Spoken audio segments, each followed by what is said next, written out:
to address that first problem that you highlighted at the start.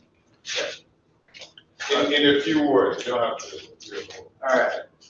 I showed my design earlier, but like your wish, like if you could wish a product into existence to address what you started with, that product is unlike King. It's like two.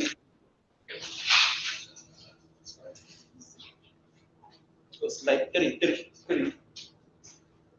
Yeah. So this is the product already. Okay. This is on King's product. This is the little compact device. Yeah. Then this is their solar, the light that powers on and off. And this is my own design right here. Now this is their panel design, and this is my design. Okay. And the compact device, this is right here, sir. Okay. So that's. So is the only difference between them that yours will have a panel that's tracking the sun? Stronger, better, and it will last longer and brighter than this. These lights are not bright at all. You should see the light. What are you going to do? They're going to make it stronger, by increasing the battery volts and the inverter volts. Because I believe that there are small batteries that are strong. For instance, okay, let me say, like a car battery is 1000 mAh, I guess. So you can just get a small 1000. I don't know if that's possible, but you can get a small 1000 mAh battery to put into this compact device. Yeah. So it should work fine. So have you thought about the cost implication? Because like energy density, what you're talking about is increasing energy density, like small space, big power. And that's obviously the holy grail of solar. If we could all achieve that, it improves the cost of it dramatically. So have you, something that's been around for a while, so have you thought about why maybe they haven't put such a powerful battery from a cost perspective in a small, because who does this product, who is this product relevant for in the economy? It's relevant for people. Like what income level of people do you think are local community. Local community. So that's the plan. I mean, I know everyone is looking at the rich. Let's look at those that are still there. Let them also enjoy it. It's just commonizing solar energy to everyone. Yeah. To everyone. Like everyone should be able to use solar energy no matter what the cost. Okay, if you can't afford the big one, the bigger price, but yes, it's still a compact device, but there'll be the smaller range that can still take what you want. So it's a solar system. You just want to make it more powerful. More powerful and compactive. And light and following. Thank you very much for that detailed question, Rosimi. I'd like to call upon Olaika Faglemira to please ask your question for the candidates. Hello, can you hear me? Hello, everyone. Okay, so my name is Olaika, and I'm from Abuja. I'm in Abuja right now, and I really wish I could have been able to join in person, but didn't work out. So thank you so much to the presenter. I kind of didn't get your name because your slide sharing kind of came up a little bit later. So I have a question, and then thanks to the last speaker. So most of the questions I wanted to ask, you already touched on them. So I'm just going to add that. So if this idea that you have, kind of your miniaturization of solar devices, and it's really for energy and light and all that, if it's based on the availability or the idea that you could get some battery producers to get some batteries that will be, compact and small enough for the device you're trying to produce. So does that not mean you're basing your whole ideation and all of that on another person or another industry that you don't have a control over at all? Okay, I don't know if you get me. I'm saying if you're going to need that battery that will be small enough to fit into this thing you're trying, this product that you're coming up with. So have you thought about the possibility of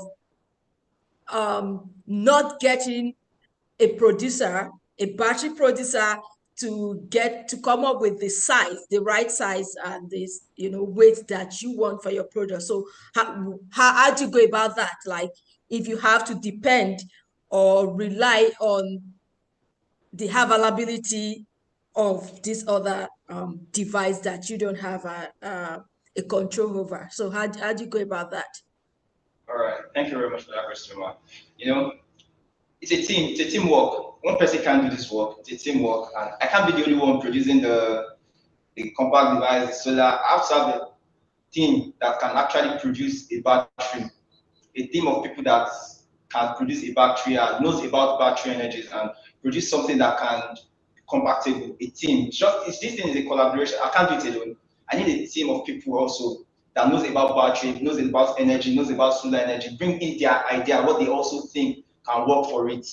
Thank you much. So that was I think. I still have control over it, but yet they are my team. We are working together. Oh, I see. Okay.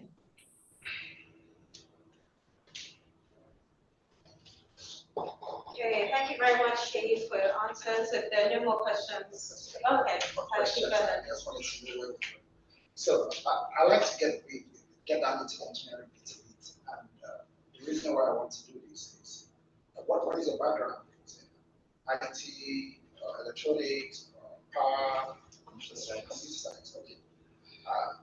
Because the reason I'm asking this question is over the years, I used to work in the telecoms industry, and when I decided to move into the energy industry, I had a lot of lovely ideas about how things should be done better in the energy space and all of that.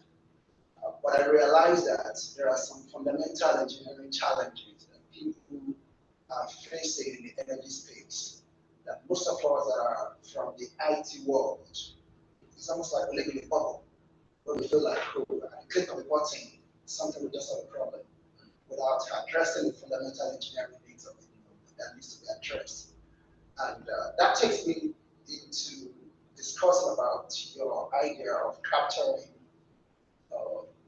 solar radiation using something related to what we call concentrated solar. That's kind of a solution whereby you're able to rotate your panel to capture sunlight. Now, in engineering, we need to be able to do that in called right something that is driven by that is actually moving. So, and when you bring in a motor, you're bringing what we call a body into your energy demand. So, let me put this, let me make it very simple. So, if you want to introduce a meter, for example, in a circuit, and you want to use that meter to measure the amount of energy, you need to consider the fact that that meter should not be a load in that circuit, because you're creating a problem for the energy you want to measure. So, with what you're trying to do, bring in a motor to be able to drive or actuate movement of your solar panel will introduce some sort of body. And what I want you to do is think about how much of body you will introduce in the system you are building to save energy, because this system is supposed to save energy, and you shouldn't make it something that will be demanding a lot of energy from the energy you're trying to save. So it shouldn't be a load, because you're trying to supply loads and you're very, very, very careful. You need to do your calculation to know what will be the energy demand that this system is going to demand from what you're trying to produce to supply the loads. So you need to think about that. That is very, very important. So it's not just a sensor that will do the work. Right. Yeah. So speaking from the embedded system point of view, you will need a sensor, you need a controller, then you will need the actuators, which is going to be like a motor. And all of these will constitute body to the system you're trying to design. So think about it, do your studies, run calculations, see, let's see the engineering numbers, and we can tell whether what you're trying to solve will be a problem or a solution problem.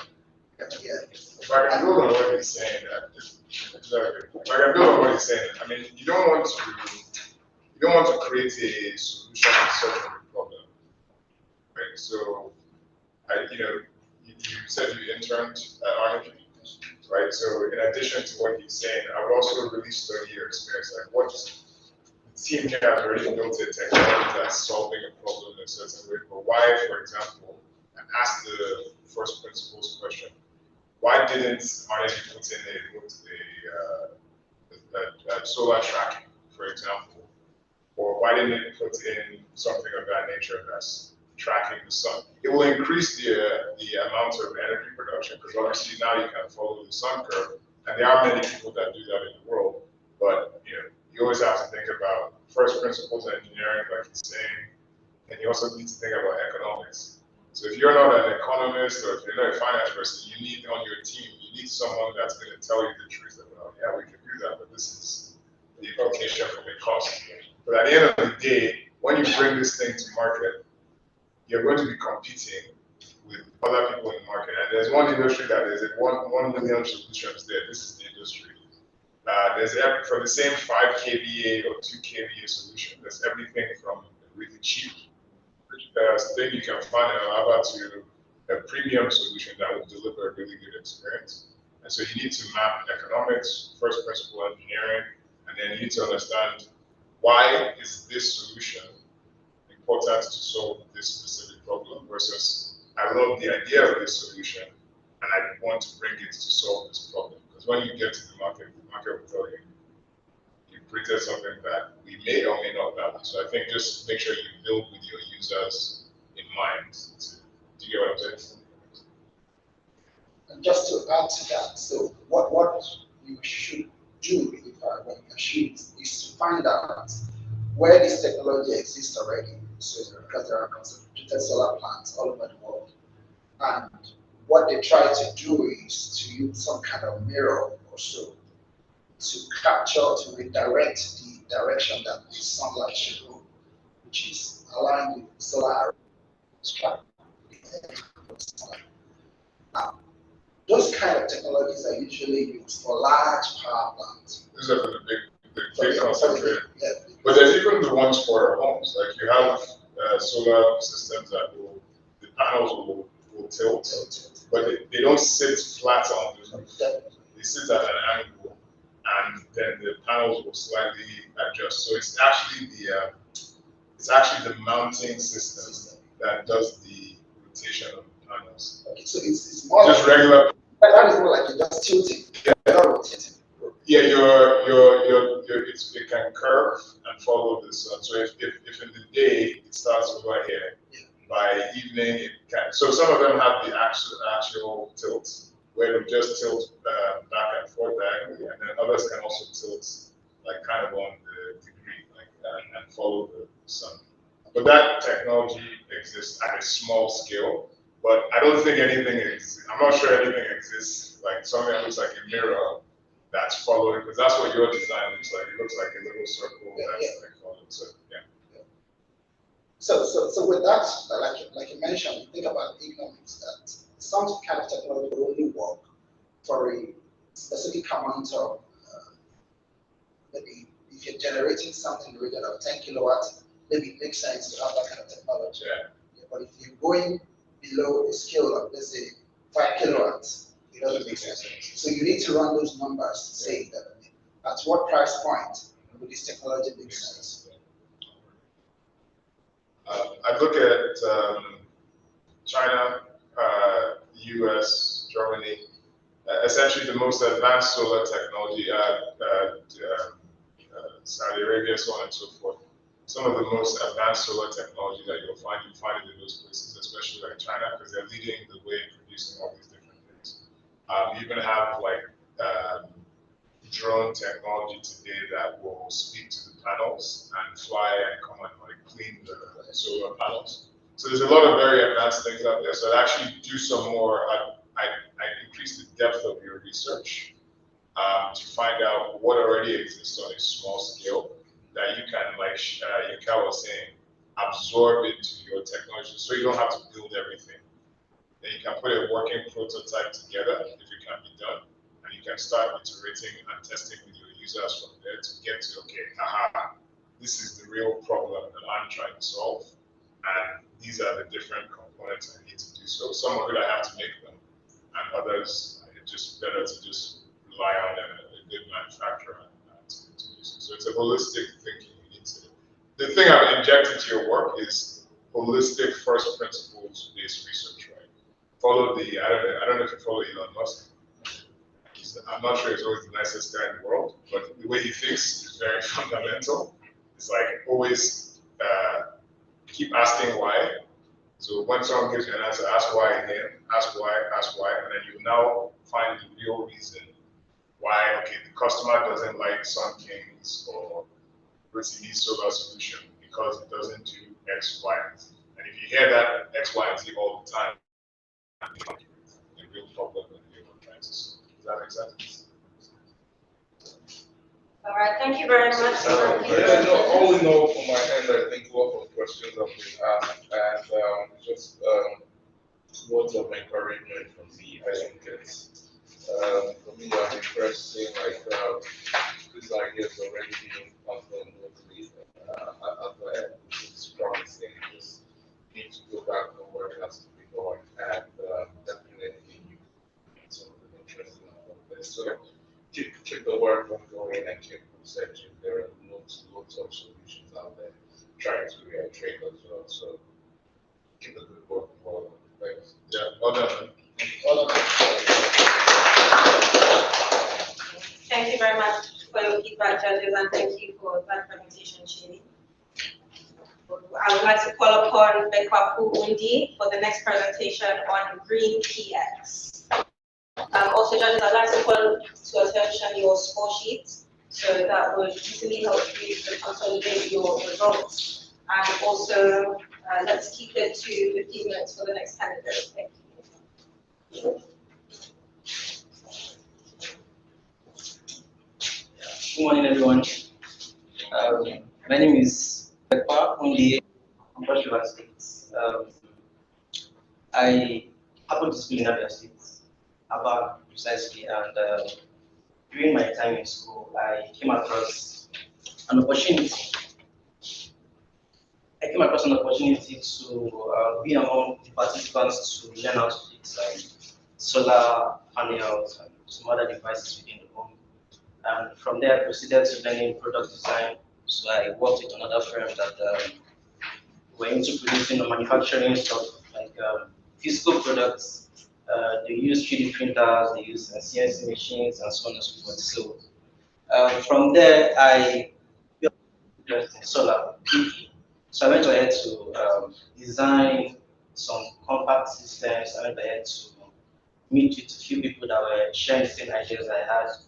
And we kind of formed a team, and we've been working since then. And I'm here to present GreenPX, which is what you're seeing there, the white and the green device. Let's go to the first, the next. Okay, so we're overviewing the product. So, yeah, what inspired these products? Well, we know there are so many challenges in the country, power challenges in particular. And even though there are areas that have lights, there are still areas that don't have up to 12 hour electricity, like daily. And that's really a challenge because some people need to run certain devices constantly. Let's talk about shops. I mean, for example, some people own refrigerators and they have drinks that need to be cooled throughout the day. And facing these power challenges that we have currently in the country, it's a problem because after that buy petrol and it's really expensive now. So that's really not cost effective at all. So these issues they inspired us to come together to create this product called GreenPX. So let's move on to the next slide. Okay, so this is GreenPX. It's a great product actually. So GreenPX is an extremely extremely durable power backup unit designed to provide a dependable and eco-friendly alternative to traditional generators. So these are the products was designed to look like. Well, we're in Nigeria, so we sourced some of the materials we use locally. So we built it with local craftsmen and so on. So we have something very similar to this, but not exactly like that. This is computer-aided design. So let's move on to the next slide. So we are trying our best to be sure that constant power is delivered to at least anybody that wants it, right? and at the same time trying to reduce the carbon footprint in the world.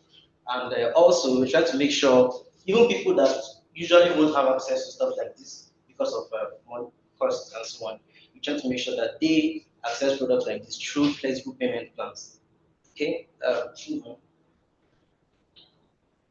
Okay, yeah, so like I said earlier, we have over 78% of Nigeria's population that don't have access to 12-hour electricity daily, and that's a big problem here.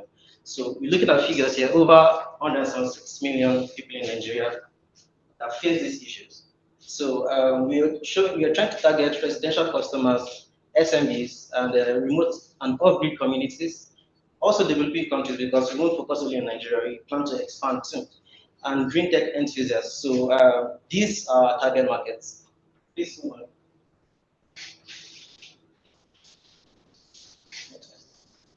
Okay, yeah. Looking at existing solutions, people will ask, there are already products like this, so why are you trying to bring up something that's really in the market? So, well, we've done our research. There's something, there's MTN Lumos, there are more of them, right?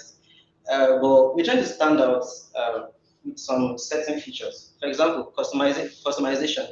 So we figured out that there are some people that need lights basically during the day. Let's say barber shops, people that operate during the day. And then there's some people that need lights more at night. Let's talk about family people.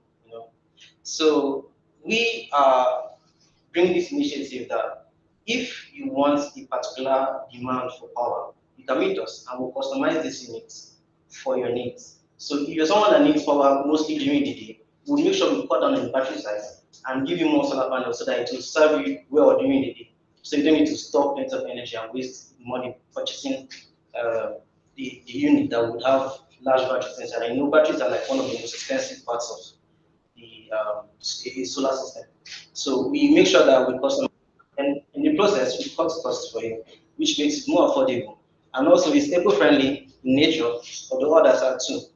So these are the ways they stand out compared to the other products. And again, these products, they work with a pay-as-you-use method, or yeah, and there are complaints, so many complaints that some people complain that they get to pay for using the products even when they don't use it, and that's a big problem.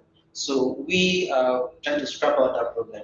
We are focusing on the user getting these products wholly to themselves without having to pay over time. Okay, let's go ahead. Next slide. So let's talk about the design and technicality of products. Yeah, so we are focusing, just like I said earlier, on individuals, homes, businesses, educational institutions, and healthcare facilities where there's less than 12 hours supply of electricity daily. And we are trying to align with green tech goals by ensuring sustainability in the process. Go ahead, please. Okay, so for any product manufactured, there is always an iterative process. So we started from this ideation, we went to research, we designed, we developed, and we tested. But it doesn't still end there. This process is continuous; it keeps improving. So we're working on making the product better, like from time to time, like daily. And this process involved experts in engineering and rigorous testing. So we made sure the product that is being delivered to people that want them would something to ensure durability, to ensure sustainability. Right. Okay, let's look at the operational model. It's supposed to be a video. Okay, so this is what the product in real life looks like. Is it possible to play the video?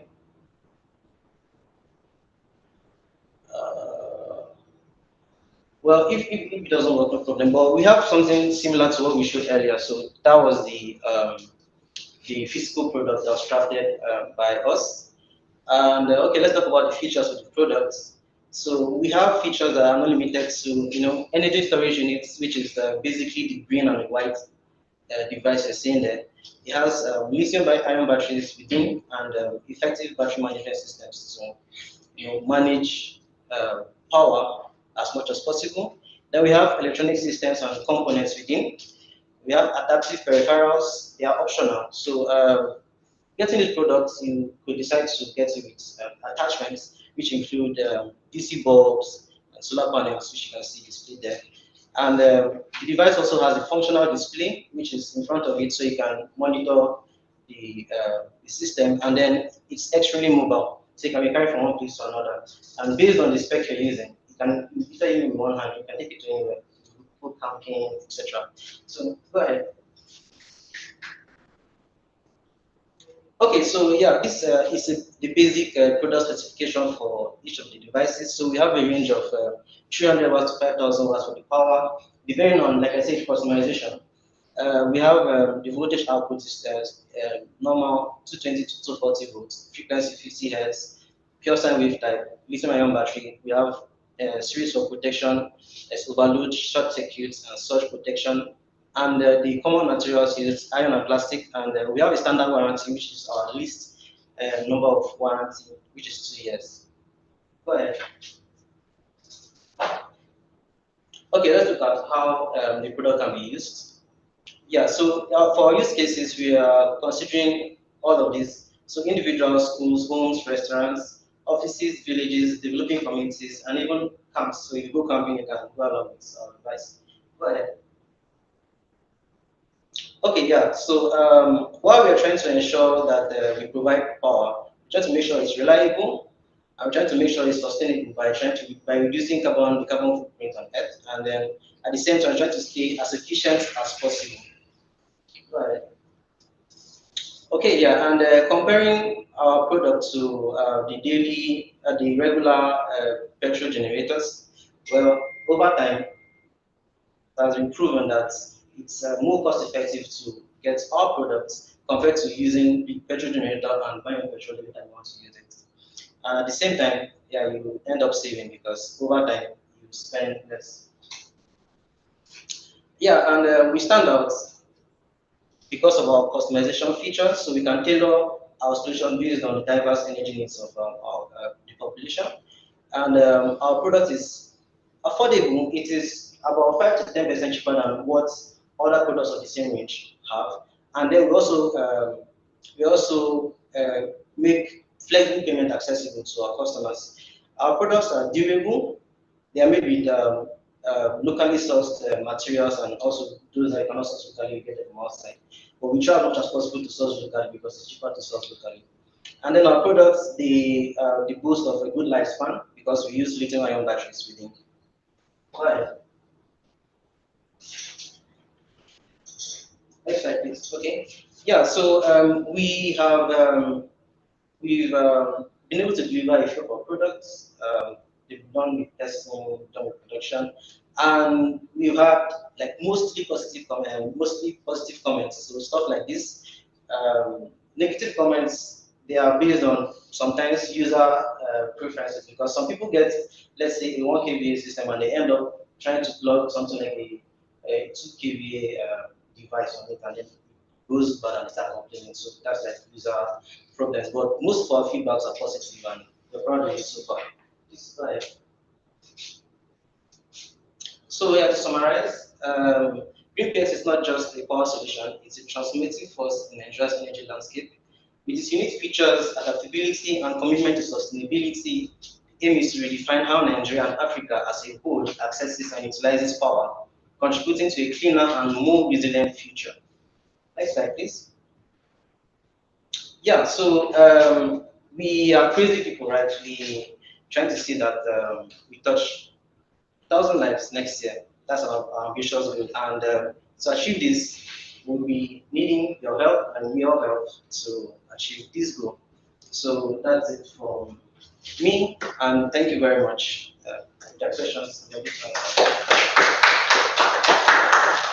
All right, thank you very much, Bekwa. Judges, we'll get to you for questions. I would like to go first there.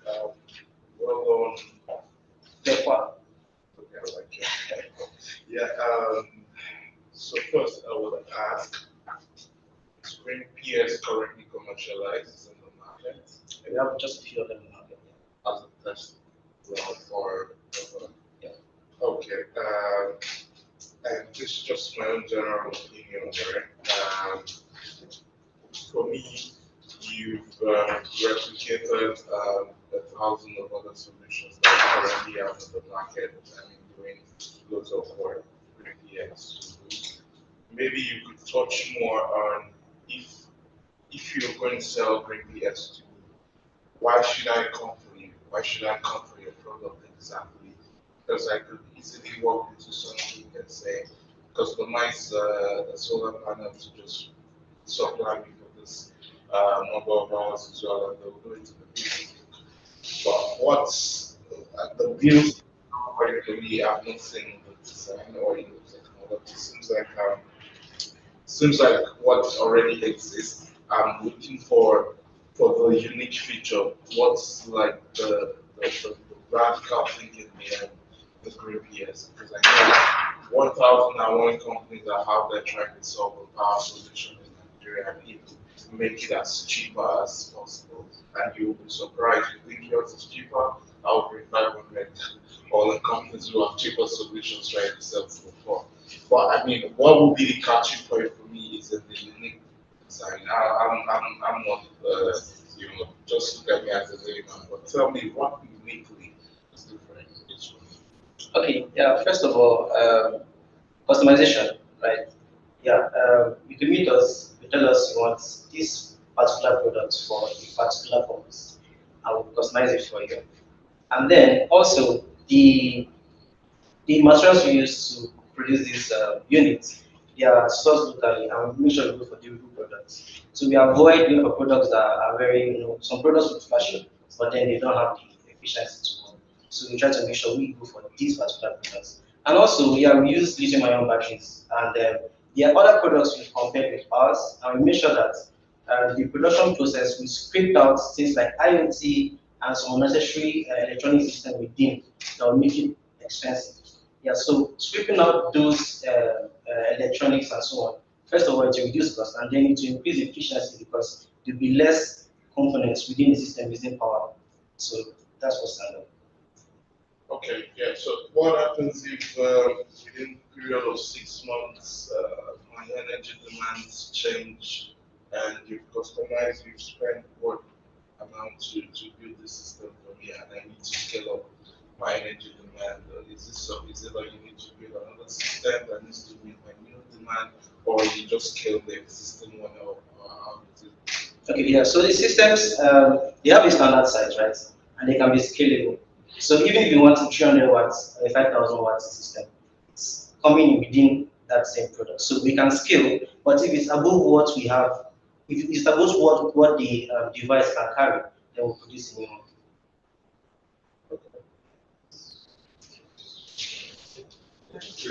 Yeah, thank you very much for that presentation. So, one part that I think none of you have actually spoken about is that of the IoT. And you quite agree with me that a system cannot monitor it, cannot manage it. And then you also mentioned that you had to strip out the IoT part, which I don't think in this time and age one should really take out of many of the designs. So, in my own opinion, I don't see this as a system that will be efficient from the user point of view because let's say to sell a solution to a barber shop and is unable to know the status of charge of the device the day before, then the next day is back to utilizing its generator. So in that kind of scenario, I think it's just better to actually go for IoT. And you agree with me as well that in recent times IoT is now quite cheap to actually retrofit into devices like this. So just a suggestion with your designs. Thank you. So I think there's a question I need to answer from there. Yeah, so we have a display on the system where you can monitor the system itself.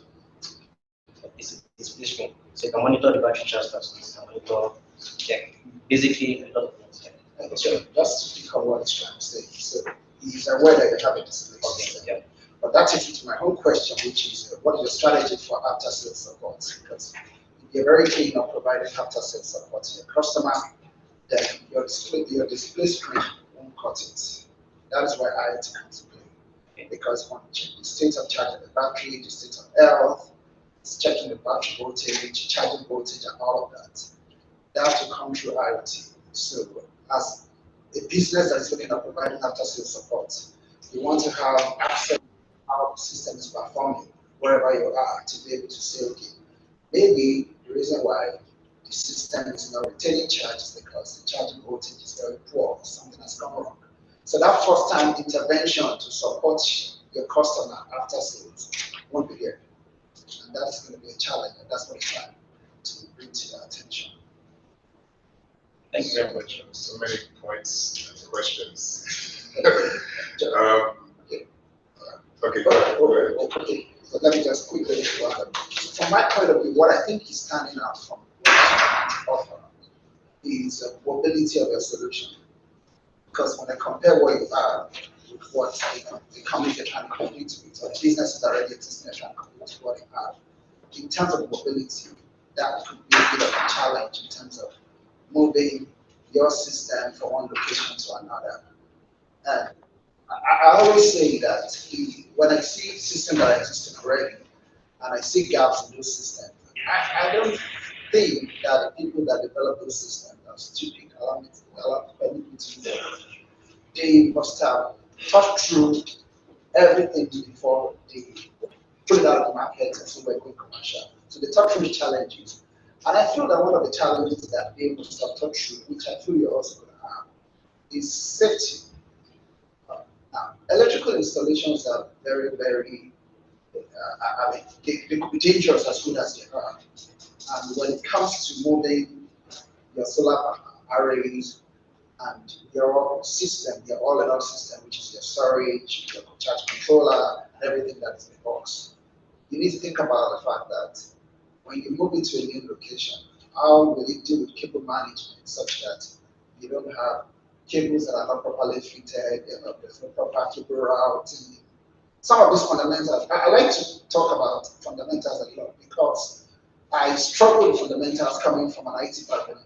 When you come into an industry and you think that people don't know what they're doing. So I was that kind of person as well, only for me to say, let me understand what goes on within this space. What are the challenges before I begin to bring my rebel ideas and all of that. So cable management in terms of safety, I don't know how you want to deal with that with your solution, considering you want to move it from one location to another.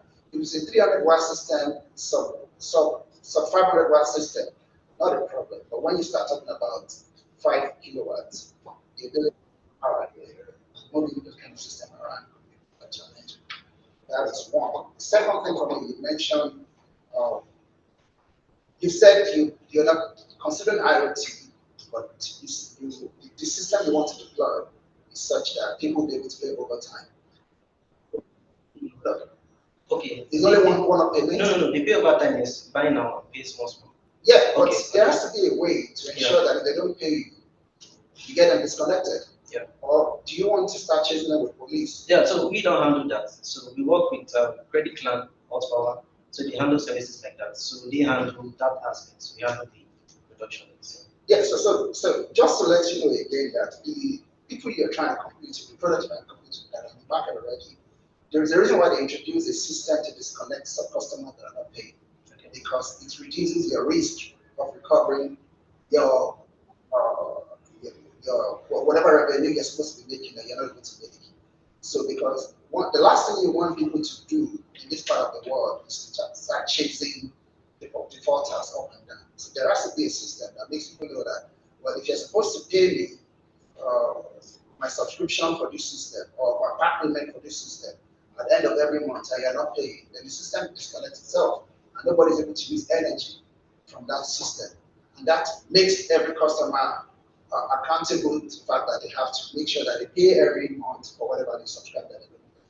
So that for me, it's a challenge that you don't have a way of forcing or enforcing payment at the right time. And that's what technology will probably do for you. But we can debate the issue of what amount of technology do you need for you to be able to disconnect customer. Maybe SMS messaging system would be sufficient. And the kind of controllers you're going to have in your electronics will not be so expensive compared to if you want to do proper real-time monitoring environment. We can debate that, but you can't run away from a system that makes you enforce payment when customers are supposed to pay. The last one for me will be the percentage of your local product sourcing, because you said okay, you source the number of products that you use in building your system locally. What percentage? Okay, I think I can describe and then decipher the percentage. So from the casing to the inner structure, the internal structure, the frame and so on. And then the materials, there are some companies you get that are in Nigeria. I'm not sure of all the companies, I cannot start listing all of them. But then things like the motherboard, source them from outside because it's difficult to produce stuff like that within here. Yeah, so I think basically that. So maybe about 70% of the stuff is sourced. 70% in terms of percentage of the material or cost of the material? Material itself. The cost itself. Then for the cost, I think they spend very little sourcing from outside. So it's more like 90% here and then 10% out. Okay. Yeah, and just to add to the submission, so from a revenue assurance perspective, the risk is even higher when your device is portable. Yeah, that makes it easy for users to actually it. So, however, I would also like to ask questions around environmental sustainability. So, what's your plan for device end of life? Okay, yeah, so we put in place customer service, so people can always reach out, and we have not structured this right, but there are plans to be able to recycle this stuff. So you bring the device, we give you a new device with some percentage of based on the fact that you don't need to pay the other one. So I can't ask you the questions that I want to, but I'll probably instead make comments. Very bold of you to be there.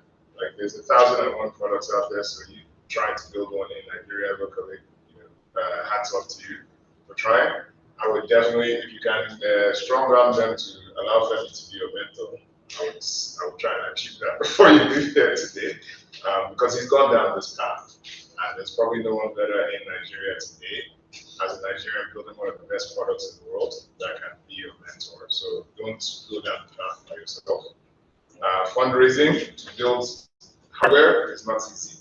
So anything that you are doing, this part of it is romantic. Just know that hardware is one of the hardest things in the world to fundraise for. You see what Elon Musk is doing. It looks sexy, but you have to be ready for that journey if you are truly passionate about this. To build on his point, I run a company that is doing payment plans for solar systems. So I can tell you very soon we're going to standardize that if any technology on our platform that doesn't have either pay-go or remote shutdown in it, we won't touch it. Because even some customers, you will chase them around even when the thing is working for them. That's definitely not something that you want to be doing. Are you the builder of the, what's your role in the company? Yeah, so I handle the process of product design, actually. So what does product design mean?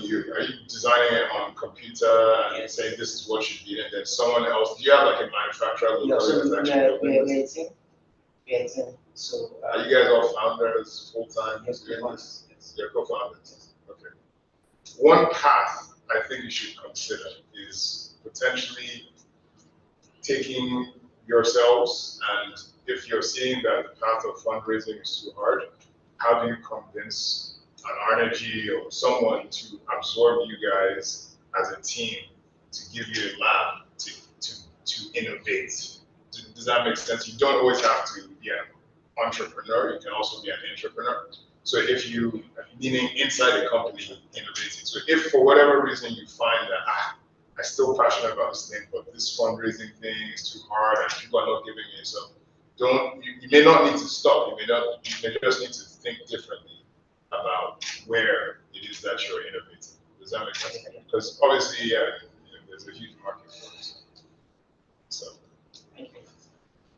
Thank you very much, judges, for your feedback. Israel, your hand is up. Do you have a question for our candidates? Yeah, I do. And first of all, good morning to everyone. I had a bit of internet connection problem earlier on, so couldn't really contribute in the first pitch. But well done to both of them, and to GreenPX. But first, special greetings to my mom, Uncle T. I greet you.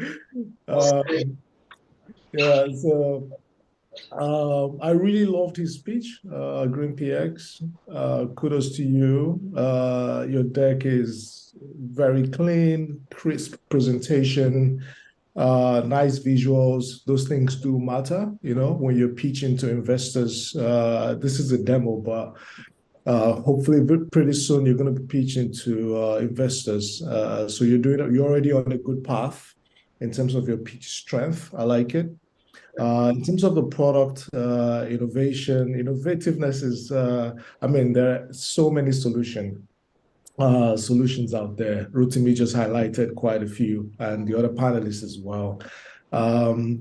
What I would encourage you to do is, sometimes when you look at the competitive landscape, you need to find a place where you have a unique value proposition. For me, that's not very clear yet.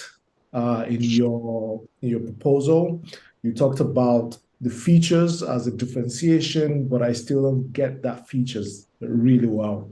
But one thing you could also potentially look at is you have MTN, you have the other guys who are massive, and in terms of financing, they're giants, right? But what can you do that they don't have, that they need you for? Such that it's not just that you're competing with them, but you're providing a service to them. And then you can leverage on their infrastructure and financial strength to scale. And then slowly build out your own products out of that. All right. So think of Intel as a chip for all the computer, makers, right? Think of NVIDIA as a chip for your EVs and AI tech companies, right? They all need these intelligence. And so there's no competition there. So I'll task you to think deeper into that space as well with your team and look at what can you produce that the likes of the big guys in the market or the sharks in the market who can easily eat you up. But because they need that tool or innovation or product or tech, they come to you, or service or security. There's so many layers that you could look into. But well done to you and your team. Great job. Thank you very much for that feedback, Israel. And Olanka, I'll just take a question from you. Okay, thank you very much. Well done to the presenter. And yeah, so I also think you have a very great, like a potentially big product that could be all over the place. But like the last speaker mentioned, like you have these very big corporations that are already taking a large chunk of the market. And so I think for me, the mobility thing kind of seems to me like a unique value that you could build on. For example, so now you're not going to plan to compete with is it Sun King or what are they called? And MTN, targeting the very big clients. But then you have this market that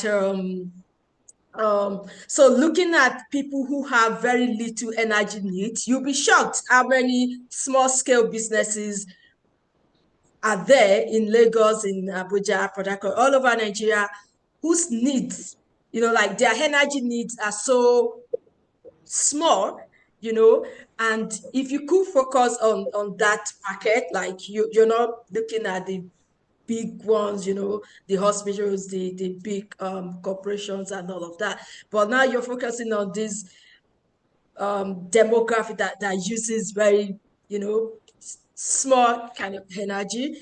And then I think the mobility thing is such that, for example, look at it in a way where, okay, so everybody is in this market, a lot of different companies are there, everybody's producing different different products and all that.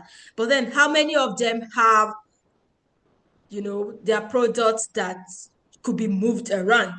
So I have been involved in some projects where we would, for example, we needed to go to schools, public schools and all that. And then we wanted to do some STEM project and all that.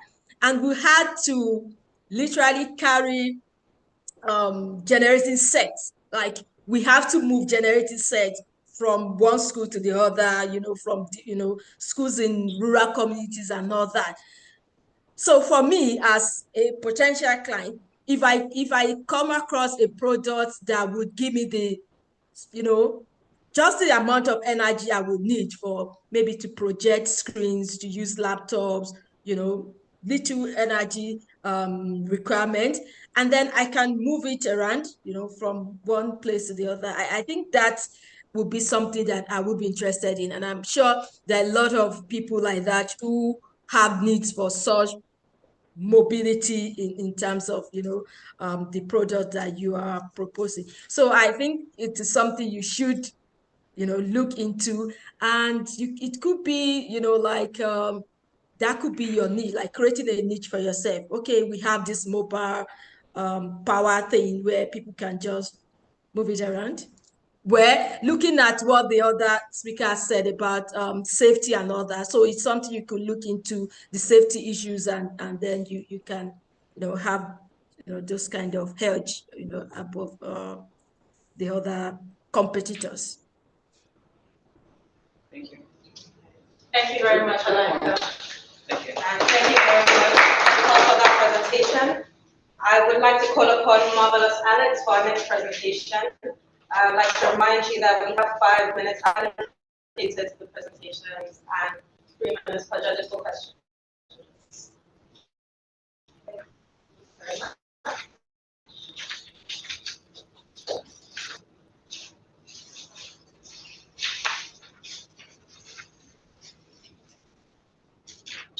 Thank you very much. Morning, everybody. I'm Alexander Fadi. I'm a senior student of Urban Computer Science at Lagos University. So, my idea is basically about smart education system. I decided to focus on the agricultural sector. Well, the agricultural sector in Nigeria is one of the most potential, because if we look at it right now, everybody is all focused on technology, software, fintech, and all of that. But we forget, or let me bring us back to reality. When we focus more on natural technology, solar, and all of that, yeah, there are very good advances in technology. But as time goes on, we can't ignore the agricultural sector, because food is one of the necessities. Every time, ages, generations will come and go, but agriculture still stays because food is essential, right? So basically, this is the idea I have: smart irrigation system, revolutionizing water management for sustainable agriculture and landscaping. Anyways, next slide, please. So basically, this is just my agenda for the presentation. Firstly, the introduction, then design and technicality, the key features, the use cases, the usage and impact, and then my conclusion. So basically, this part focuses on the problem. Now, what prompted my idea, the smart irrigation system, I say is hard work. I'm more like what I consider a typical Gen Z child. In my state, in my own area, I've never, okay, growing up, I didn't visit, I wasn't born in the village. I've lived most of my entire life in Lagos. So I hear my dad, I hear my mom, I hear my parents talk about farming, how they grew up, farming, all of that, the stress they had to go through. Unfortunately, I can't relate. But a few years back, we were privileged to live in an apartment where we had a kind of mini farmland. We had the space, we had good soil. So we decided to take on the opportunity to grow plants and all of that. So as my dad started, initially I wasn't part of it because I had little no idea about growing crops except the ones that are being taught theoretically in schools, in primary school and secondary school. So I just had basic, very little idea of agriculture as a whole. But as time went by, a few months passed, and I decided to get involved. So I saw my dad starting out with crops like he started planting okra. I think that was like the main plant there, okra, ewedu. So first of all, I'm not from the western part of Nigeria, so I had no idea. Even with all that being taught in agriculture, I had no idea about planting, ewedu, and all of that. So I was like, okay. And then we had a time when we did for corn, maize. So see my dad looking at it, there's a small market close to our area, and like there are times I'll visit the market to get okra, and all of a sudden I people get asking, oh, you don't got to get okra anymore. And I'm like, no, we grow at our backyard. So seeing the kind of benefit we got, we kind of like we saved cost a little bit. So my dad had to water the plants and everything. And I saw this trust he had to go through because there are times where he does it in the morning, I do it in the evening because I'm like the only one aside from him that's involved in it. So we had to make use of pipe, this hose that they used to wash in the car wash. So we had to use hose, and it's quite far from house was then a bungalow, and the mini farm was at the other side. So it was a bit hard using the hose to then walk around, water, and see, ensure that that part of the soil is wet enough to sustain for that particular period. So I thought about it. Then immediately after using like wetting all of the plants going around, ensure that okay, every part of the soil has been touched very well with sufficient water. I noticed I have to pump every time my dad or I we do the watering of plants. We always have to pump water. So meaning like up to 75% of the water already in the tank, it gets used up immediately after we do the watering. And after getting this idea, I went straight down to do my research on like water itself for agriculture. And I noticed that one of the problems we have in Nigeria is water scarcity that's been identified by both World Bank, even FAO, Food and Agriculture Organization in the United Nations. So they stated that Nigeria's stress level will increase by about 40% in 2040 if cases are addressed. Now, the next slide. Water scarcity being an issue already in Nigeria as a whole, aside the industrial, agriculture, and the normal domestic use of water. Now, agriculture is taking a very large percentage of water usage because basically in Nigeria, about 90%, or let me say mostly, are all fond of using the traditional irrigation method, just like the one I experienced. Anyways, the key data, okay, just like what I was talking about, we're using agriculture basically that is stated that we use about 69% of water usage for agriculture, domestic use about 20%, and 11% for industrial use. Now, most areas in Nigeria, especially the rural areas, it's been found that about 39% lack access to clean water. Now, so according to the FAO, which is the Food and Agriculture Organization of the United States, this is their breakdown. Now, with the smart irrigation system, I decided, okay, fine. If agriculture is taking such a high percentage of water usage in Nigeria, coupled with the fact that we're facing water scarcity and rural communities have lack of access to water, let alone clean water. Now, how about we do something that utilizes water, sustainability, talk about reducing cost, not just for labor, but also sustaining water, saving water. Now, coming up with the smart irrigation system, the smart irrigation system not only saves for labor, now let me even talk about labor. When I use the real life scenario of myself and my dad. With the time and energy, I remember that every single time I decide to wet those plants, the mini farmland, I spend nothing less than 2 to 3 hours because I have to do it for every single plant, every single portion. So this is something, I was still schooling, I was still in secondary school back then.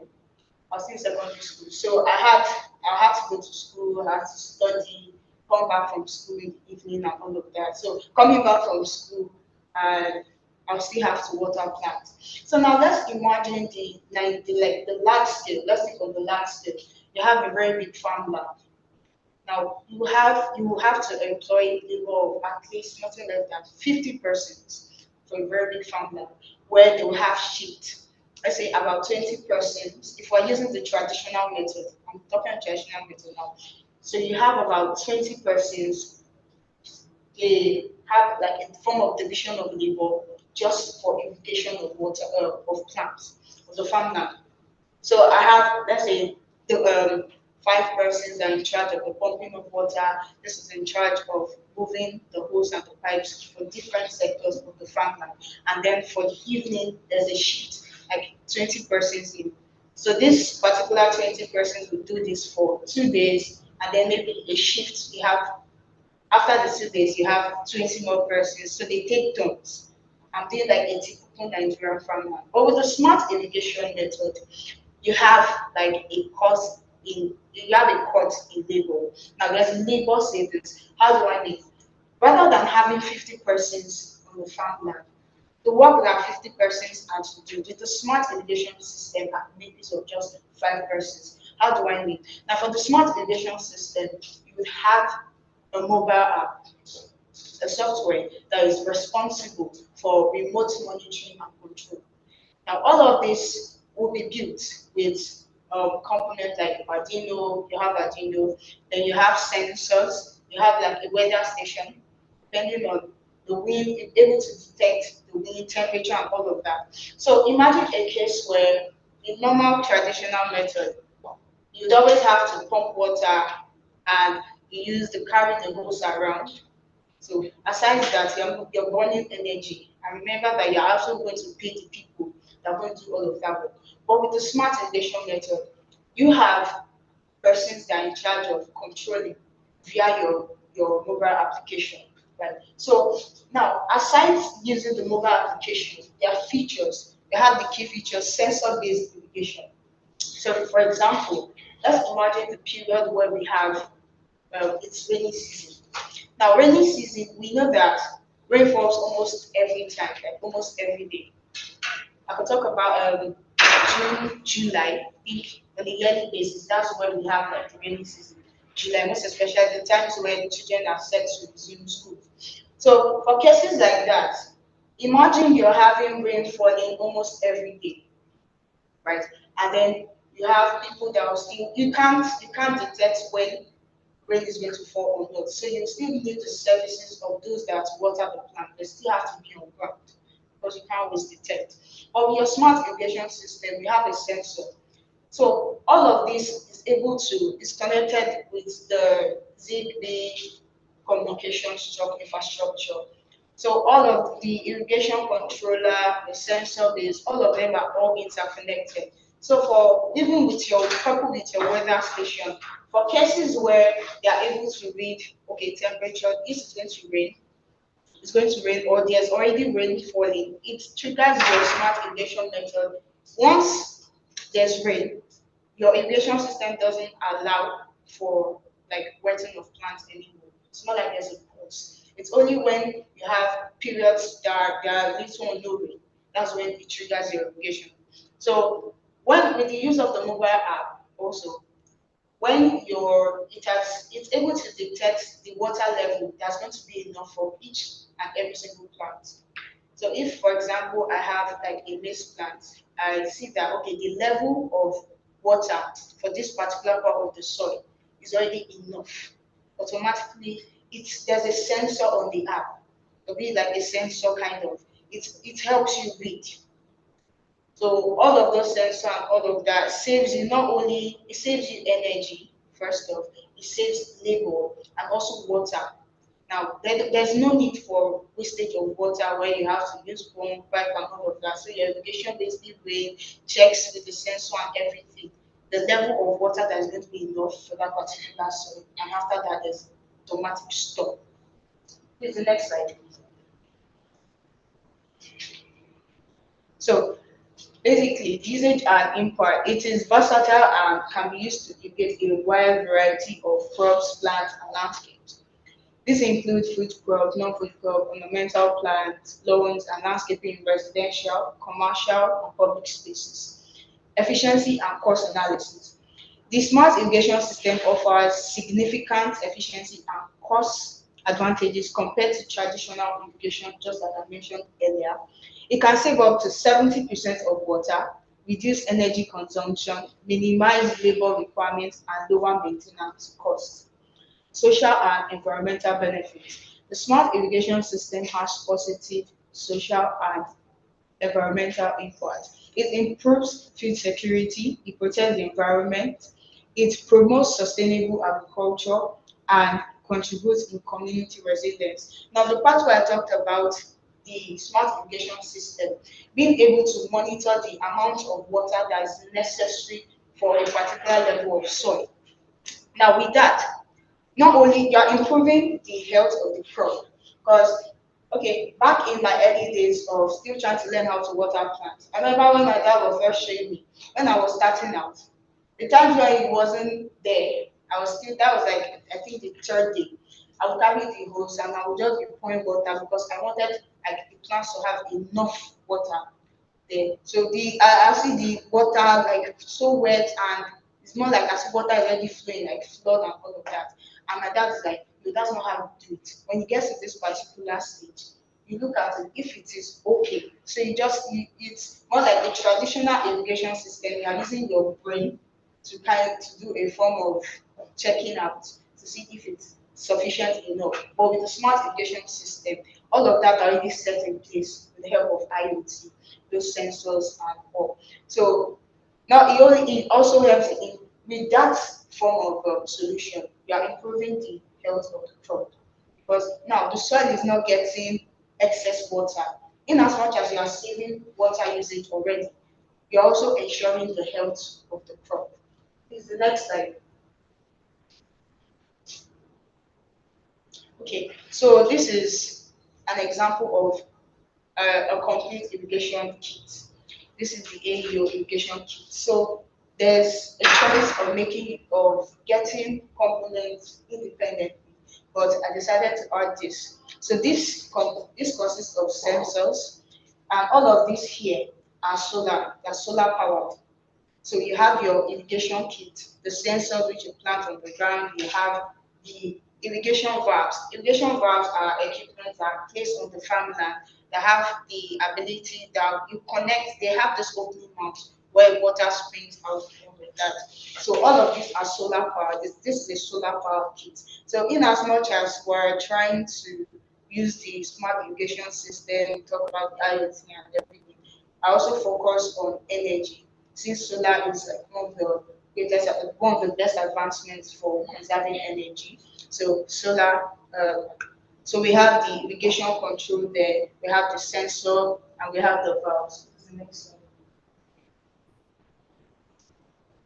So this is an example of a farmland with the smart irrigation system. Like we have a typical farmland. Those the ones in larger areas, we have larger farmland. I'm trying to give you an example with the smart irrigation system. There are valves planted all around separate areas. So you can use it with the turning on. You can with the mobile application, you have access to watch out your smart irrigation system anywhere you are. So that it's more like you have a remote monitoring. Though the same way you have smart houses where you're able to check out components far away from your house. The same applies to the use of the mobile application. So I could be anywhere, probably in my office, and I could check out my farmland. Okay, what's happening here? How's the humidity? How's the temperature? And with the implementation of technical knowledge, you can also have data analytics. What I mean by that is for a particular period, maybe the Hamatan, for example, I get to see, okay, this is what happened. This is how many percent of water I used, the percentage of water that I used. This is how long rain fell and all of that. So basically, that's the essence of the mobile app for the remote monitoring and control. Next slide, please.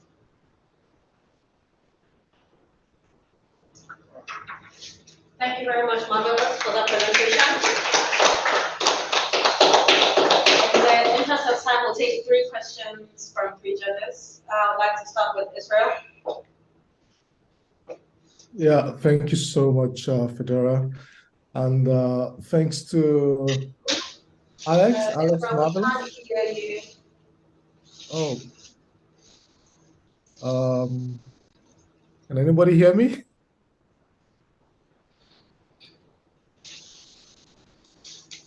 Hello? Okay, yeah, that's Yes, we can hear you. Yeah. Can you hear me now? Okay, great. Thank you. So yeah, well done, Marvelous, or Alex. Thank you for that brilliant presentation. Took so long to communicate and pass your message across. So for the future, try to reduce your pitch to 5 minutes so that you can clearly pass on your message and you don't need to go on and on. But I love the space. Agriculture is something I've been involved in for over a decade now, 10 years precisely. So I kind of get your product. But the quick question I want to ask you is, who are you targeting? Who are you going to sell this irrigation system to? And what is the cost you're looking at? And what is your revenue model for this product? So 3 questions. Who is your target market? What is the cost of your technology product? And yeah, what is your revenue model? I don't know if you can help me with that. Yeah, okay, thank you, sir. So my target market for the system innovation, the smart system innovation, is basically the agricultural sector, the large farmlands, and even the small size farmlands. It's basically the agricultural sector in the economy. Basically, that's the target market. Now, to implement a smart irrigation system, with the kit, the image of the kit I showed earlier on, that's more like a complete irrigation kit with the sensors together with the valves and the controller. So that can be gotten outside the country. Basically, it costs about $150 for that complete kit, the solar powered irrigation kit. Now, the only thing left would just be the creation of the mobile application by software team, which would cost roughly about $1,500, depending on who you're getting for the team. Well, thank you, Alex, for that response. When you say the agriculture sector, because the agriculture sector has a lot of players in it, and I'm assuming you're talking about the farmers. And there are 2, segments of farmers. You have the commercial farmers, very large, farmers with maybe 200, 150 hectares of land. But then you also have the smallholder farmers, and they form about 70 to 80% of the farming community in Nigeria and in Africa. And so they produce pretty much 80% of our food that we eat. And a lot of them cannot afford an extra $10 on their economics of production annually. They can't afford it. Currently, a lot of the farmers live on credit from cooperatives, development agencies, international organizations who finance a lot of the operations in the farming community today. And even in the large commercial farmers, also struggling with extra cost on their economics of scale or production. So I'd like to hear from you how you intend to pitch this to a commercial farmer, because I'm assuming a smallholder farmer will not be able to afford your product because your kit alone is $150. The app you still need to build, your operations, your marketing, distribution. You've not even told us how you're going to get the water, because the kit is one thing. The farmers are inland. Some of them do not have access to a stream or a river close by. So are you talking about digging a well and that cost as well for the farmers? So just a bit of clarity for me would be helpful to see how you're thinking about it. I don't expect you to have all the solutions yet because it appears you don't, but how are you thinking about approaching those challenges with the commercial farmers who maybe may be able to afford your service? Well, how do you want to pitch this to them? Okay, thank you very much, sir. So basically, I think the major part of my solution that costs more aside the operation and maintenance is the mobile application, the development of the mobile application. But aside that, the irrigation system, one of the core reasons of it being smart is the fact that you'll be able to do your controls without like the normal major use of labor. So pitching to a common farmer, right? I would say, okay, rather than having 100% do this particular work on your farm, with this method, 10% can do the job. So having an irrigation kit where the sensors and all of that, they communicate. There's this kind of form of communication to the zip-free communication infrastructure where, okay, I have this solar-powered irrigation kit. I'm able to provide water, probably through the source of their water, probably be a well, borehole, or a river. So I have it, and there's automatic swapping after a sufficient amount has been provided to the soil. I think that would be like my first pitch to common farmer. Then the mobile app, I think I have to do more research about pitching together with that. All right, thanks for the response. I'll pause it here because I'm sure the other panelists have a bunch of questions to ask you, but thank you for your responses. Thank you. Right, thank you very much, Israel. Your question, please. Thank you very much. Great presentation, by the way. But then, like Ishua said, a lot of questions. Like your presentations left room for a lot of questions going through my head. Like, how is she going to do this? How is she going to do that? So I work with the Nigerian Space Agency, and I know that one of our major space application programs has to do with agriculture. So I'm very much interested in your pitch. Yeah, so the first thing that came to my mind was, okay, so where's she going to get the water? Like that's like the biggest part of this design. You need water for irrigation to work. So, and like you've been asked to, who are your target market or clients, and I also was surprised that you left out Earth observation satellite-based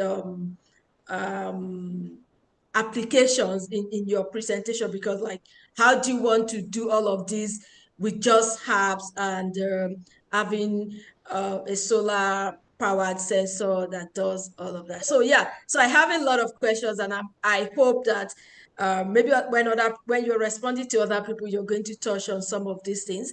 But I want to quickly add that if you're interested, I have a colleague that works with satellite based agriculture, and I don't know if she has come to Southwest, but I know most of her work has been in northern part of Nigeria. So if you want, I can link you up with her, and she would really be willing to help you in whatever way she can. And maybe you could join like team up with some of our team members and see how you can further make this because like this is supposed to be something that would bring profit to you. So if you don't have a means to to even make this workable, like it seemed very vague to me. Like your presentation seems really vague and theoretical. You have to be sure that you're convincing enough. Okay, so this is how I'm going to do it. This is how the water comes about. This is how, we're going to, get this done. Like you were something like, okay, on paper, this should work on paper. But then the reality is that you have 70 to 80% of your target audience or market who are people that are illiterate to start with and very poor, like very poor. And women, there are more women farmers in Africa than men. This is something that I found out from the work my colleague is doing. So yeah, so I really wanted to like make it more relatable, make it more, convincing, and let it be such that we can see, oh, this can work. Like right now it seems like it's kind of vague. Thank you, Ma. I'll speak on the working parts for the mobile application first, because I think that's like a major part of the whole idea. So for the mobile application, I can say I can't do it alone. Like I said earlier on, I'm a student of computer science. So my current PhD is in application development making use of Flutter. I'm currently learning. So I think together with a team of already experienced person, we could join heads together to see a way to go about creating of the application. So I think once with that in place, it's be a little bit easier to implement the idea. Thank you very much, Marvelous, and thank you very much for your feedback and questions on and Israel. In the interest of time, we'll go straight on to our keynote speech from Hamid and Ivan. Okay. Thank you.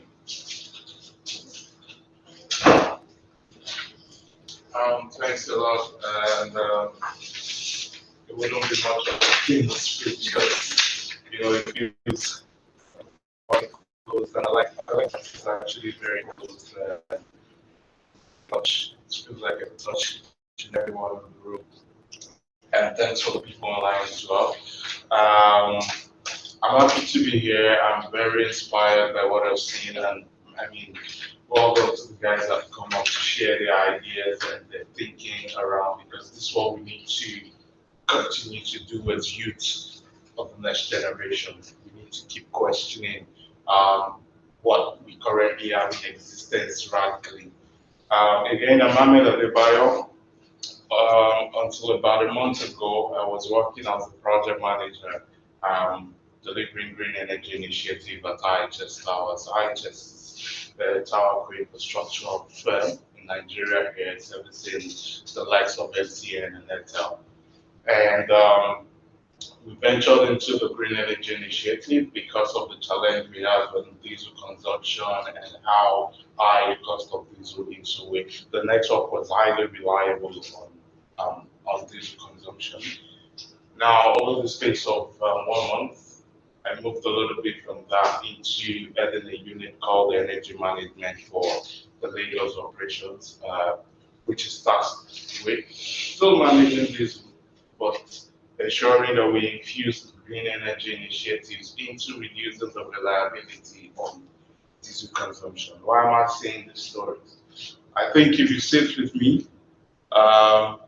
we could spend a whole day or week me telling you about my challenges, what I have, and how it could provoke your thought into providing solutions. Because it's so enormous that I could be better than this, but I need guys like you to keep challenging the reality and keep bringing up the solution. So I'm trying to say this to say there are 1,001 problems out there to be fixed, and only we, the youth, can solve the problem. Because we need to move away from the traditional source of how we are producing energy currently and move into something that is sustainable and that will thrive in the future. And it's only the youth. I mean, I was expecting to have a whole lot of room of youthful minds because that's where I want to challenge them. It's only with the youth that could build this future for ourselves. We are not just the future, we're not just the leader of tomorrow. We are not only looking at building businesses, that will be profitable or that will bring money into our bank accounts. I want us to build a system that will provide real solutions to different aspects of life problems. We have challenges with power in Africa. We have climate degradation ongoing, the depletion of our natural resources. All of these challenges are all, facing us, and we keep thriving in it, but we need to start questioning those radical thinkings at the very extent, which is why I really love your design, right? I mean, it's still in the idea stage, but I can see you're trying to part of the Green Energy Initiative, I deployed solar, then I had space issue. So when you say you were compacting the solution and bringing the solar panels into something smaller, I was excited that maybe this could be, one of my best solutions to deploy it on my network, and I could solve a lot of problems with it. And we need to keep doing that. I won't take much of the time because I know we're fast spent on the time already here. I'm happy to see the faces there. I'm happy to hear the thinking that we have, and the room is filled with so much professionals. I don't think I even stand the ground of the people that are seated in here. But again, I see the future is bright, and I see that we can definitely build something that will be clean, safe, and sustainable to the future of the generation to come. Thank you, everyone.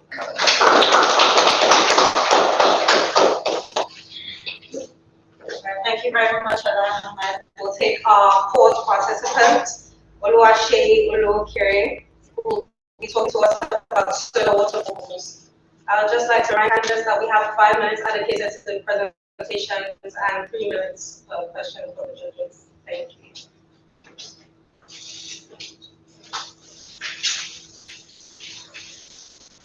Good evening. My name is Oluokere. I am here to discuss on the topic solar powered water bowl for schools across the nation.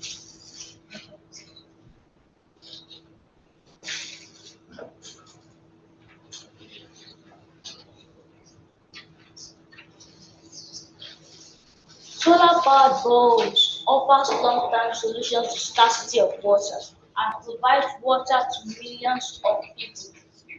The water is pumped from the ground using electricity generated from solar panels, making it a reliable, clean, and sustainable solution even in the most remote areas. Currently in Nigeria, most of public schools lack access to clean water for personal hygiene to prevent waterborne diseases. According to the United Agency for International Development, that's USA, only 30% of the Nigerian's population has access to safe drinking water and adequate sanitation. Now, how does solar powered borehole works? Essentially, solar powered water pumps work by converting the sun rays, that is the photons, to electricity with the aid of a photoelectric cell. It uses solar panels to collect the photons from the lights, producing the direct current DC that provide the energy for the motor to pump water out of its source. Now, how many solar panels is required for solar water borehole pump? The number of panels needed to run a water pump depend on the horsepower, that is the HP of the pump. RPS system, that is the rural power system, range from only needing 2 solar panels, that is 100 watts each, for half HP pump. So if you use 20 solar panels, it's 5 HP, that is 5 plus 1. Now the uses and impacts. The advantages of solar powered boreholes. Low operations cost since fuel is not needed and system run on sunlight. No dependency on erratic or expensive supply chain. Also avoid the risks of fuel theft. No pollution or noise produced. Unlike diesel or petrol generators, solar-powered boreholes do not cause noise or pollution. For example, the emission of the carbon emission from generator can cause depletion of the ozone layer, while the solar powered bulb does not cause does not pro- does not produce carbon emission that can deplete the ozone layer. Extended lifespan as good quality solar are guaranteed for 25 years. The sun is also free of charge. As we all know, there's nothing that has advantage that does not have disadvantage. Disadvantage of solar powered bulbs. Most of applications need water storage, typically larger than for equivalent diesel solution. Risks of theft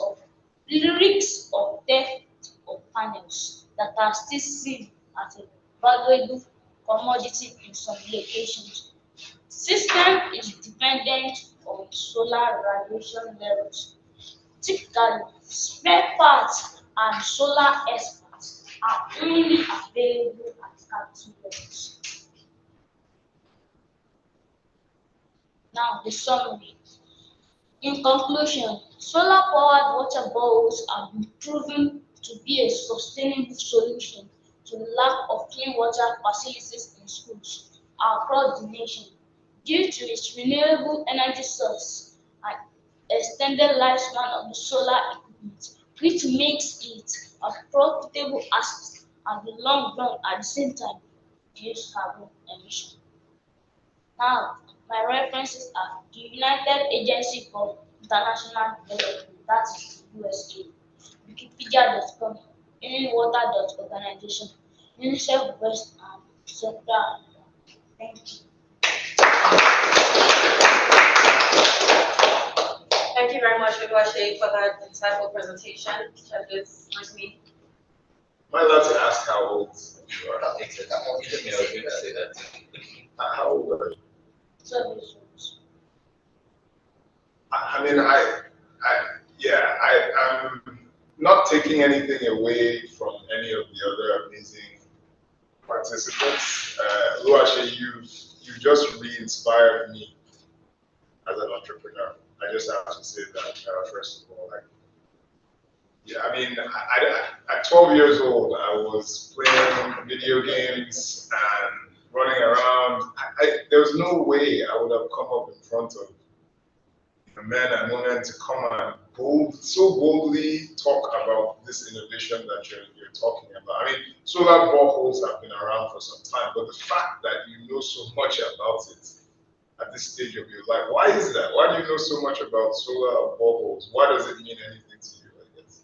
I got some of the information from my dad. Do you work with your dad, or do you work with him on this stuff? No, I work with him, yes, I work with him. I brought some information to him. What inspired you to start learning about solar boreholes? My dad has inspired me to start working on it. Okay. Was there a problem that you guys faced that you had to maybe start learning about? Well, I'm really inspired by you, and I think you're like decades ahead of where you should be. And that gives me a renewed quote-unquote hope for Nigeria, because you could be our own very Elon Musk, right? Like you could start tinkering with this stuff now. And by the time you're hitting your 20s, you could be building our own.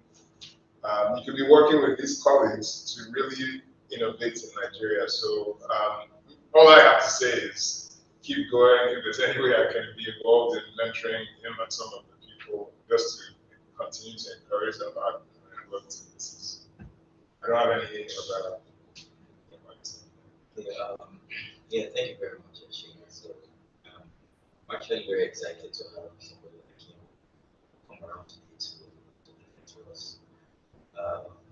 So it's actually I'm excited. I'm also happy that we actually have somebody on the stage, venturing into tech at this early stage.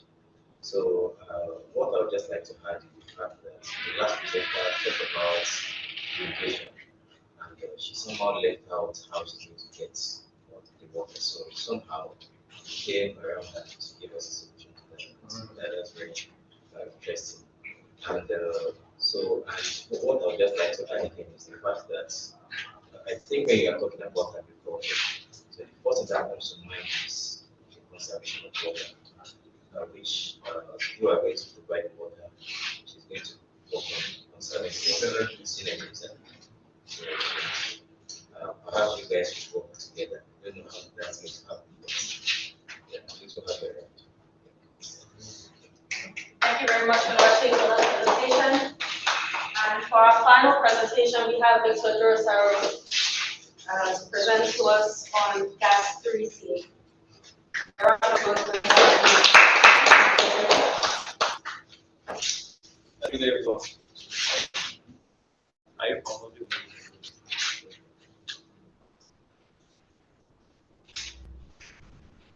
Okay, so my name is Victor Durosaro. I'm a current level student of the University of Ibadan of the Department of Electrical and Electronic Engineering. And I'm here to present my idea on gas 3C, which is about the capture and conversion and consumption of gases. Now, what inspired this idea? It's fun when we talk about new sustainable technologies, solar power, nuclear power, geothermal energies. But then, our goal is, one of our sustainable goals is net zero, like zero emissions in a few decades to come. So I decided to take a step back and study what exactly is causing the emissions that we're trying to curb right now. So I decided to check through energy producing organizations such as the conventional petrol products that we all know that are cars drive on. And I noticed that during the process of oil mining, there's a lot of gas that is cleared. And that's the core of my idea, gas clearing. Gas clearing is a serious issue in Nigeria and across many other countries too. That for Nigeria has caused us a lot of economic losses, environmental degradation, and even community health hazards. Next slide, please. Now, this is a summary of the problems that are typical on the area. We have about 2.1 billion amount of gas flared and CO2 emissions that amounts to, okay, this is over the last 10 years. These facts and figures are over the last 10 years in Nigeria. And the amount of value of gas has been cleared amounts to $7.3 billion. And penalties. These penalties, in a bid to reduce gas flaring by oil mining corporations, the federal government came up with an initiative to charge these companies for gas they flare. And this is the penalty that has amounted to. And many of these corporations don't pay the penalty. Then power generation to over 2.095 megawatt hours of power. And this is enough power to sustain 511 million people. Next slide, please. And this is the solution I propose. Rather than flaring these gases, why don't we capture them? The solution is to capture gases. Like I named this gas 3C, and the 3 C's are the stand of capturing, conversion, and consumption. So we don't only capture, but we also convert these gases for use and also for consumption. So basically, strategic gas capture, centralized SCADA system, this is a supervisory control and data acquisition system, which is just basically for monitoring. Yeah. And then the end-to-end integration. The end-to-end integration is saying that, okay, from the capture to the conversion to the consumption of them are unified into a single process for better resource usage. And this is the existing infrastructure. We have, please pardon my design, I came up with this in a very short time, and I'm in the midst of exams, so I didn't have a lot of time. So, but this is just a simple diagram. This is the oil mining rigs, operations, and Once the oil is mined, the associated natural gas that comes, they go straight to this system and it's laid off. So this is a proposed infrastructure. Rather than flaring, there's a reconversion. So the gas that should have been flared goes into this system, captures it, processes it, and stores it, or gives it to people that will need it for consumption. So that's it. Infrastructure. Okay, now the technicality. Basically, the gas capture technology, while I'm still, okay, so I'm in 300 level, I've not yet really had industrial experience with oil and gas mining per se, but based on the research I've done, I believe that is something that is possible and we work on, and that's quite inspired my idea, that's inspired me and gotten me enthusiastic towards interning in the oil and gas industry, probably from my 300 level or 400 level internship. But basically, the technicality on the gas capture technology, there are composition analysis sensors. The composition analysis sensors, because the natural gas comes with several components, so they have to be analyzed. We have propane, butane, we have hydrogen sulfide. Yeah. So on that technology, we have the composition sensors. Then we have valves and flow sensor and flow control. Then I also aim to implement IoT connectivity. Now, why do I want to do this? Natural gas consists majorly of methane. Now, methane poses higher risk to the environment, even than carbon dioxide. So, IoT connectivity, because this system is a delicate one, any simple mistake, there could be leaks that we start giving off these dangerous gases to the atmosphere, accelerating the climate change that we want to reduce. So, IoT comes in a place that there will be sensors that detect that, okay, there's methane already in the air. So once it detects that, then it's either, that's where the SCADA system now comes in. Yeah. Once the IoT detects that there is an issue or there is methane in the air, then it notifies the engineers that are working on the system that, okay, something wrong is happening already. So it's either automatically shuts it off or it sends signals to engineers that there are leaks going on and they should go for monitoring. Then I also want to implement machine learning and predictive analysis to learn more about how the companies do the operations of mining, the amount of gases flared for a better monitoring of the gas. Next slide, please. So these specifications, these are just the things that I believe the technology might come with. We have the enclosure, the piping system, for the SCADA system, we have the server architecture, the human interface, human machine interface, and these things. Okay, now the market segments. Companies that, or corporations that I believe that I'm interested in the idea are refineries, oil and gas rig, well, production sites, multinational oil and gas companies, because the idea is majorly directed at them. Rather than having to pay penalties for a valuable resource like this, why don't they just purchase something like that, convert the gas into something useful, and then sell it to communities or people around? Because even members of the communities where these guys are fed, they are fed up with this situation. They complain severally. A lot of them are suffering from cancer due to the emissions. A lot of them still even use firewood for cooking, whereas we are flaring up gases here. Next slide, please. So the usage, yeah, like I said, in oil and gas operations, they can capture this gas and then convert it for consumption to generate power. Now, even these rigs, they operate on diesel, on their own fuel. So they still have to like invest money in getting the fuel to run their rigs, whereas they are flaring up gases that can be used to power the same rigs. So it's a way that it becomes a kind of circular economical process where what is wasted is being used rather than being flared.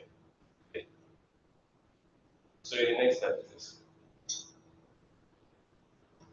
okay, the impact, number one, emissions reduction. Like in my problems, like over 11.2 million tons of CO2 has been released over the last 10 years. Now, if 2-3 million sounds sweet, but if we think about it in terms of tons, that's 1,000 kg, it is still 1,000 grams, and we know that gases are very lightweight, so it will greatly reduce emissions reduction if they can implement this solution over the next 10 years. I believe that we won't be having this amount of emissions. Then in environmental conservation, gas is a valuable resource.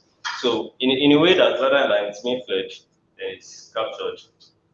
I mean, and then 511 million people can also tap into the electricity potential of the gases captured.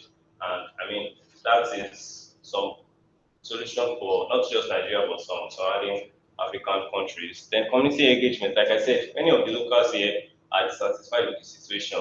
And you know, like I know friends that come from Delta side and they're like, when I talk to them about this, they're like, yes, there's always a flame burning continuously, never ending over their heads, and it's kind of so they've gotten used to it, but then having a solution that rather than poses a risk to their community or helps them and generates revenue for the community, so it's a win-win situation.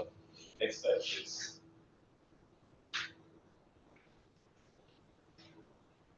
Okay, so conclusion, gas 3C, it's a forward-thinking green tech solution addressing gas management in all operations and aims to balance environmental sustainability and economic benefits for long-term success. Thank you. Thank you very much, Victor. Heidi, you have a question? Yeah, for sure. Maybe not so much a question, but something to guide you in your thoughts. And I think it's generally applicable to most of the presenters that I've seen today. I think you all need to spend a bit more time working with people that are playing in the industry you want to play, so that you can understand what is working at the moment, and what is not working, and what needs to be improved upon. Because some of these ideas, as lovely as they are, some of them are already existing. So speaking in the oil and gas industry, which is the domain of interest to me, which is what I've worked a couple of years, a lot of the things you talked about are currently being done. So the question is, how can they do it better? So when you talk about the fact that the gas that they're flaring, that's what we use to generate power, the truth is that they don't generate. I would say that 99% of oil and gas companies don't generate power with diesel. They actually use the gas. They convert the gas to what their power generators can use. So most of those oil field assets, the one I've worked in, they use gas generators. And there is also a process in place already for capturing the gas. So it's not like all of the gas are being flared. So the truth is, you can't even process oil if you don't pass that oil through what we call GOSP, which is the gas oil separation plant. And there you have different kind of separators that defines what component goes to the flare, what component of the gas goes as crude or condensate and treated. So there are solutions, there are technologies. So what you could call sensor today, in the IoT world, it's a big deal to us. But these guys are very heavy on instrumentation. And instrumentation is basically sensing. So there are gas flow computations. So when you're talking about the level of maintain the release, and the purpose of the gas flow computer is to be able to analyze the component of the gas and tell us the component of each of the gas percentage. So that helps to be able to know what is being released. Or there are gas that you need to treat, you need to so you is that you decide, are we going to be, because you can't use you can't use wet gas to generate power. So you need to pass it through different processes. So we need to know that you need to look at wet gas, what are the equipment you need to put in place to make it from wet to dry to get a conversion done. So, but I will tell you one major problem if you want to solve a problem in this space. Major problem is evacuation and treatment. Treatment and evacuation. What I mean by evacuation? So you have oil and gas assets that are in remote areas. So once you separate your oil and your water and the gas, the next thing, the challenge is nobody knows what to do with the gas. So the oil is what they're interested in. So they have a network of storage, whether it's offshore, they keep it in a tank in the storage, and they're waiting for tankers to come and take it out. But with the gas, nobody knows what to do. The water, they basically do what we call this, or something called reduced water. So they have a way of removing effluent for it, which is a complex process, such that the water can be reusable even within that facility or before they even inject it into the ground, because there are environmental impacts I need to consider. Now, the gas is a problem. Nobody knows what to do with the gas because there are no treatment infrastructure to make sure that gas can be usable. Now, there are no pipeline infrastructure to evacuate that gas from the field to where we need gas. So that's where the major problem lies today. So it's not to say that we know we have the need for the gas, but it's just investment to ensure that we can treat the gas and we can evacuate the gas from the field to where the gas is really needed.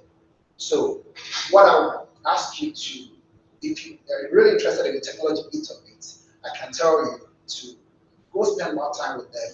So they have SCADA system, they have RTUs that are communicating with all of the instruments, collecting data, analyzing data, controlling process, telling when the valve should be open, when the valve should close. So those things are happening. Just think about how you can spend more time learning from them and how you can really order them. Thank you so much, sir, for your feedback. Well, like I said initially, like I'm not really like on the boots, on ground on the boots experience, but I'm planning on doing that for my joint level IT.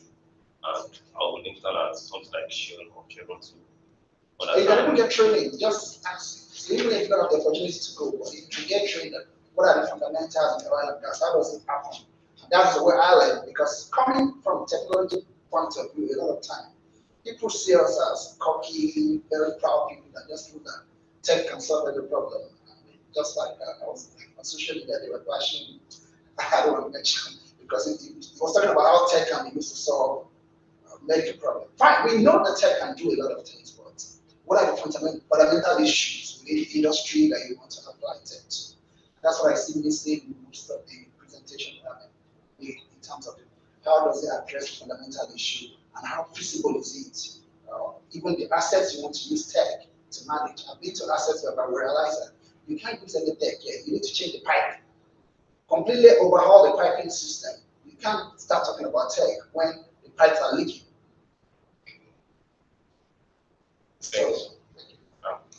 Thank you very much, Ty, for that feedback. And thank you very much, Victor, for that presentation. So I just wanted to give a round of applause to and a massive thank you to our judges for joining us and providing that insightful feedback for each of the contestants. So just a recap, we heard from Sheyi Okunuga on solar compact solutions first, followed by Bekwa Undi on green PX. Third, we heard from Marvelous Alex on the smart irrigation system. Fourth, we heard from Oluwaseyi Olowokere on solar water borehole. And fifth, we heard from Victor Durosharo on gas 3C. So to round up, again, I want to say thank you to our participants. And as our judges have rightly mentioned, you don't have to look at the entire value chain for your ideas to be impactful. You find your specific value within the chain and see how you can innovate on that aspect and further the industry that you're planning to build. So thank you very much for your participation. Thank you very much, judges, for your time, for expert feedback. So we'll just consolidate the results and present the winners with the prizes. But again, thank you very much for the participation, for the inclusion, and just for being here. Thank you very much.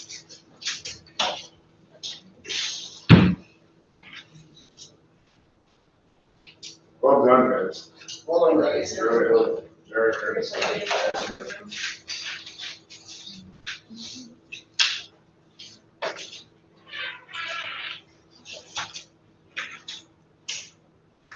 So where's your studio? Well, at the moment, we are listening because we are yeah, yeah. So you want to bring in the lithium cells? We saw them from dealer. Lithium cells. How do you know you're getting good? Well, they are, I don't know, we are sure that we've tested them. Got any of them go up? Yeah, that's a few of them. They go up. Yeah, but no, they didn't go up, but like the complete stuff. Just two cells, like so far. We don't know. Like it just stopped function. Not with any power. But So just what two was your cells. background in school? No, I didn't stop. I studied computer engineering. Yeah, and then after school I also product design. What did you use for the Product design, hardware design, physical products. Yeah, so creative design, so getting idea. Where do you use?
Actions, that's in the system. Yeah.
Let's do the presentation awards. So again, thank you very much, participants, for the insightful presentations that you gave us today. And I'd like to judge.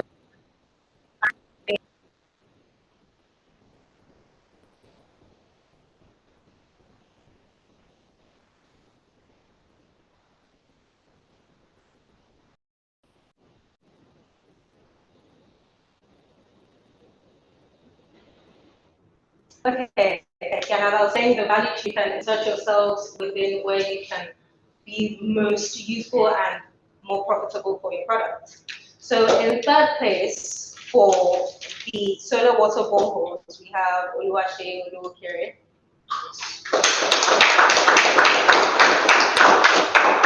I'd like to ask Rosie to present Oluwaseyi with his reward. Awesome. Let's take a picture here.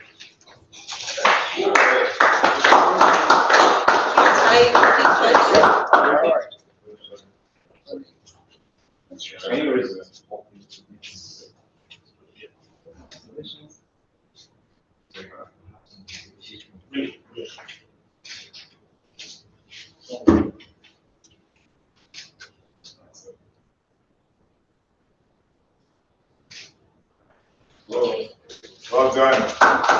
You're gonna do very big things, man.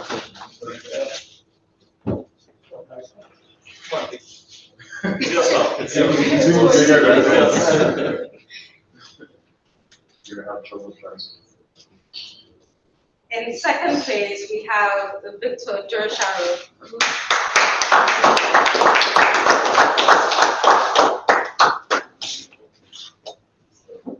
Well done, Victor. That's what you can see the carbon credits.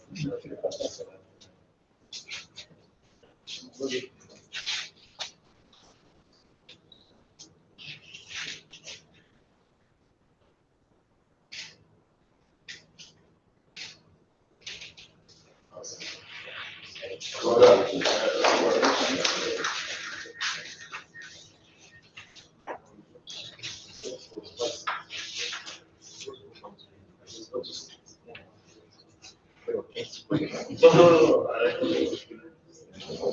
And finally, in first place, we have Bekwa Owens.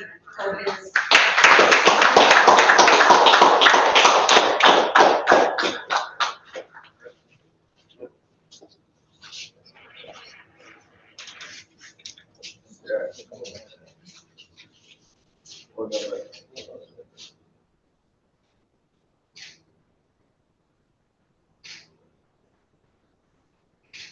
All right. Good luck. So let's talk, okay? Thank you very much, judges and participants, and to our virtual judges as well. Thank you very much for joining this session.